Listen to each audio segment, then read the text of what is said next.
Police भरतीची जाहिरात आली, फॉर्म भरायला चालू झालं. आता खूप गडबडून गेलोय. काय वाचावं, काय अभ्यास करावा, काहीच कळत नाहीये. तुम्हाला पण असं झालं असेल तर हा व्हिडिओ शेवटपर्यंत नक्की पहा. मित्रांनो, यावरच आपण आज बोलणार आहोत की आता राहिलेले दिवस कसा अभ्यास करायचा आहे आणि किती दिवस आपल्याला भेटणार आहेत. चला तर वेळ न घालवता सुरू करूया. नमस्कार, मी अमोल दैफळे, मुंबई पोलीस. मित्रांनो, आता आपल्याकडं नोव्हेंबर आणि नोव्हेंबर पूर्ण आपला फॉर्म भरण्यात जाणार आहे.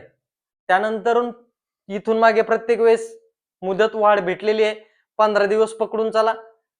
ते 15 डिसेंबर त्यात उजाडणार. त्यानंतर 2-3 दिवस चलनसाठी आणि बाकी ती प्रोसेसिंग, ते आपले हॉल तिकीट येण्यासाठी, ग्राउंडसाठी आपण जानेवारी उजाडणार आहे.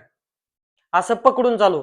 जानेवारीत आपले ग्राउंड होतील आणि आपल्याला 3 महिने भेटतील असं आपण पकडू. अभ्यासासाठी 3 महिने भेटतील.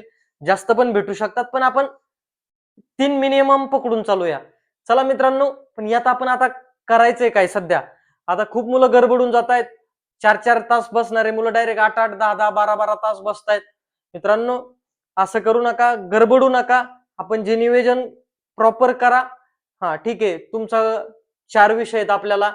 4 विषयातून आपला विषय कुठला बेस्ट आहे, कुठला आपल्याला वीक आहे, जो विषय वीक आहे त्यावरती फोकस करा सध्या.